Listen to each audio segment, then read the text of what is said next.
Video is not really a review, just kind of showing you what I got. I'm sure a lot of you have seen the Smith & Wesson M&P. This is the compact, but I figured to show you a little overview, see what you get in the box. So let me pull it out for you here.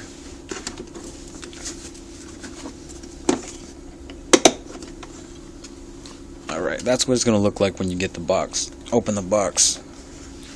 You get your Smith & Wesson here. It's a little kind of a cheapy case. Anybody that has a Smith & Wesson knows that.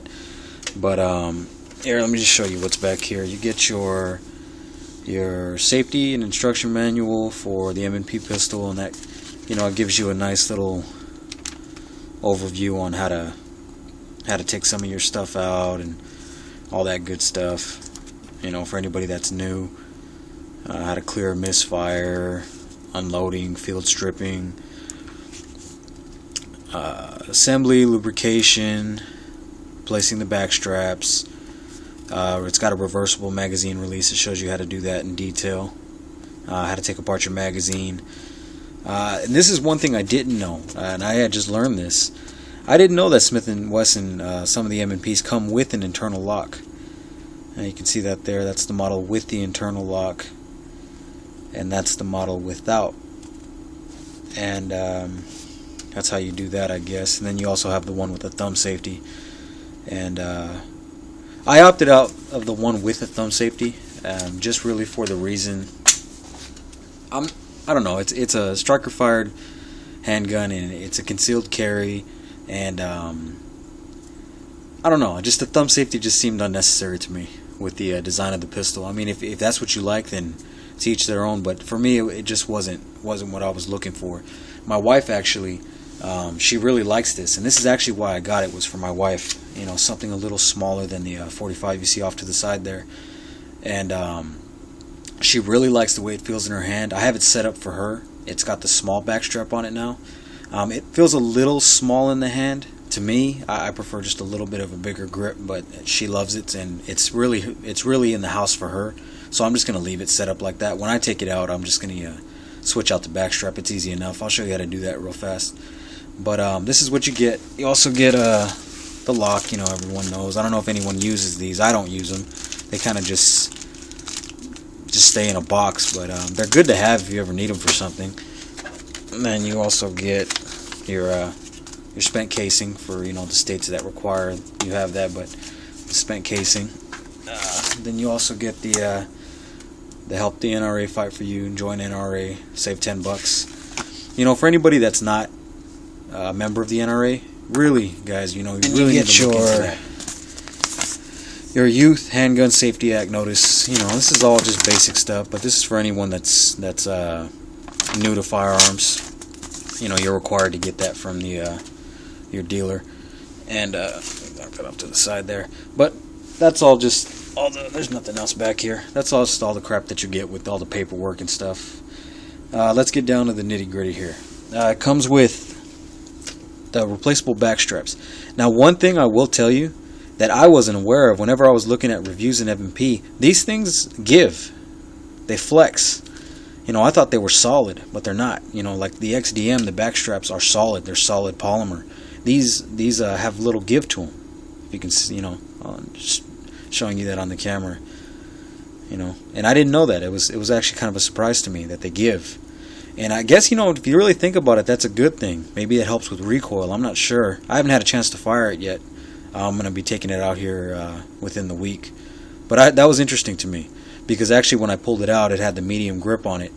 And when I pulled the small grip out, I guess the way it was packaged, you can see the M there for medium, and then this one's the L for large. It's got that little swoop up there for your hand. But my small was kind of bent over like this from the way it was packaged, and I thought, oh shit, man, I got screwed.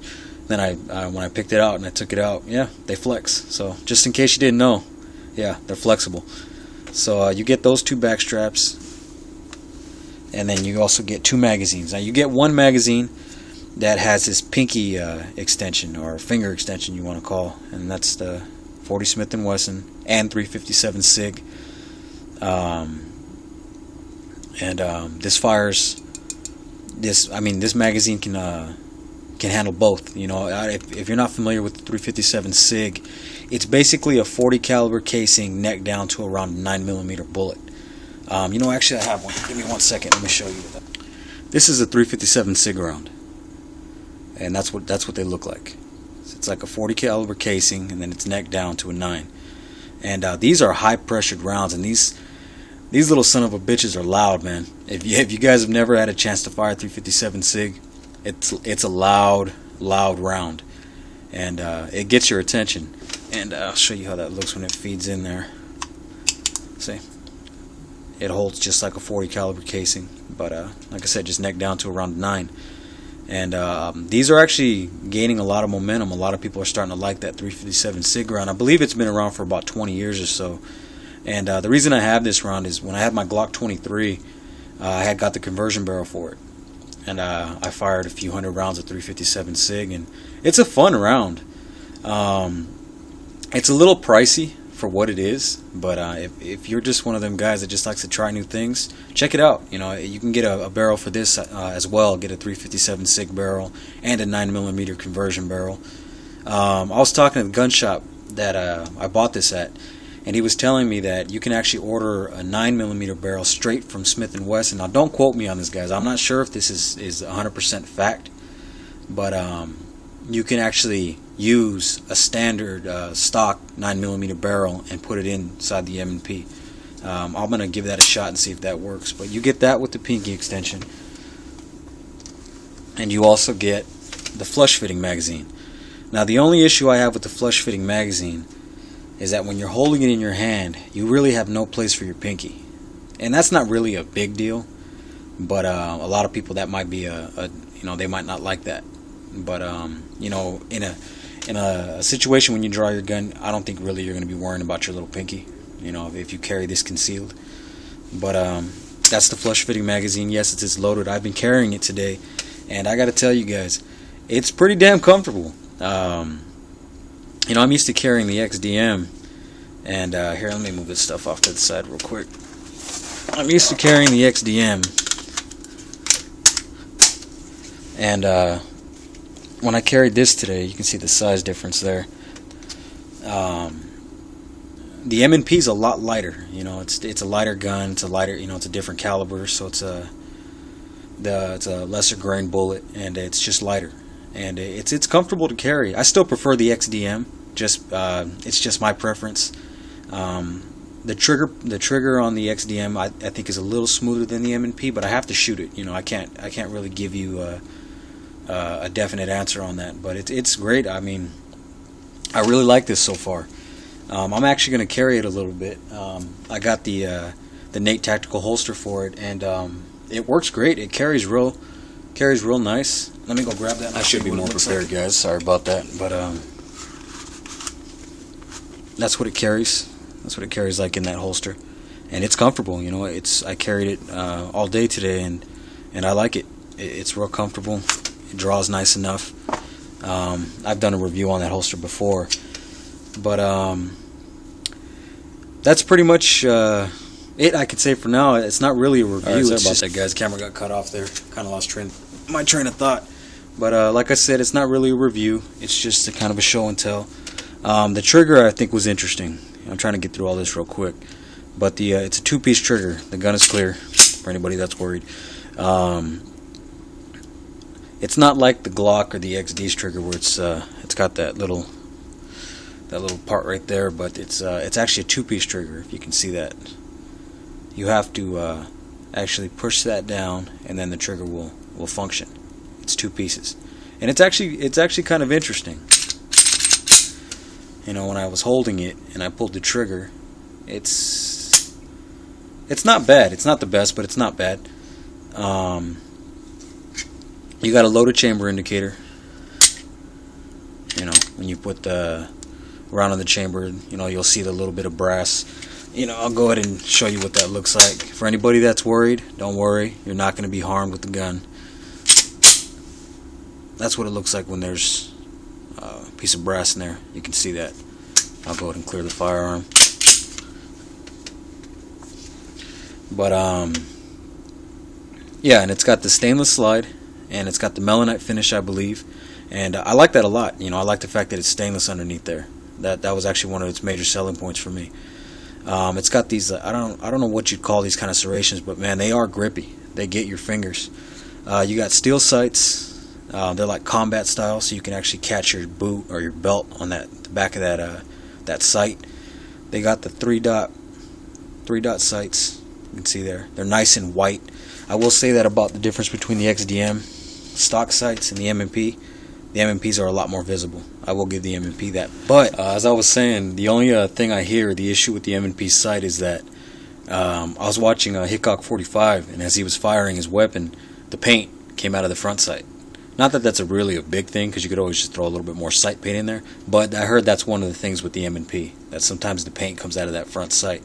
Don't know if that's going to happen with mine, but if it does, I'll let you know, and then I'll show you what it looks like. I'm more than likely going to get some night sights put on this, because I'm going to leave it at home for the wife. And so I probably will get some night sights for it, so that really isn't an issue for me. What else did I want to show you? Oh yeah, how to change out the back strap here.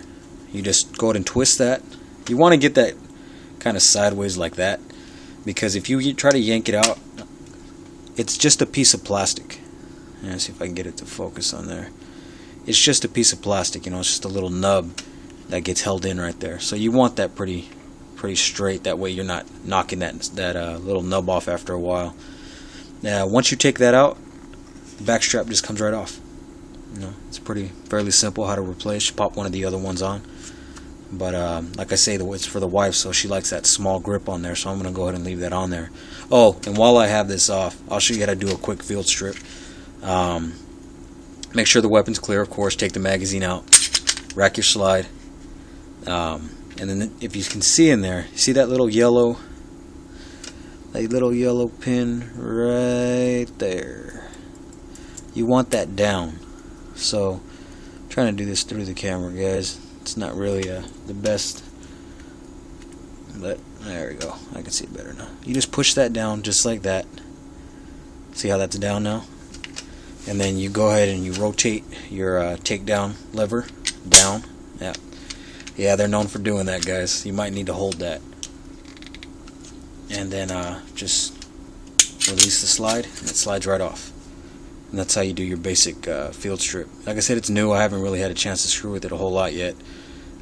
Stainless steel guide rod, which is great, no plastic. And those are the internals there. And to put it back together, just basic fundamentals. Put your slide back on. Lock it back.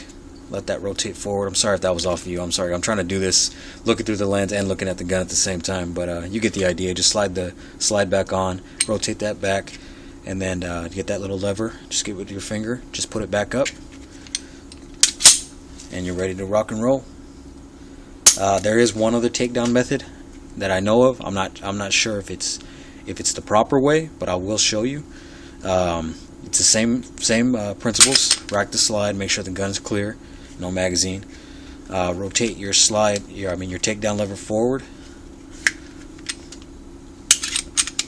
and then instead of putting that thing down, just pull the trigger, and it comes off. So that's another way. Now I'm not sure if Smith & Wesson condones that, but I've seen quite a few people do that, and it seems to work fine. I don't know how that could mess anything up, but hey, like I say, don't do anything because you saw it on YouTube. Do your own research. But that's pretty much it, guys. That's my little just quick introduction to the M&P. It is smaller than the XDM 3.8. It is a 40 caliber, and it's 10. I'm sorry if I didn't mention that, but it's 10 plus 1. So you get your 10 round magazines. Both are 10 rounds. Even though this one has a pinky extension, it does not hold an extra round. Don't let that fool you. It's hollow underneath there. I don't know why they just didn't make that flush and then make it another round, but it's not bad. I'm going to get some more magazines for it, and when I take it out and test fire it, I'll let you guys know how it does, if there's any malfunctions. But other than that, that's pretty much it, guys. I'll do a review on it once I get some rounds down range, and I'll let you know how she does.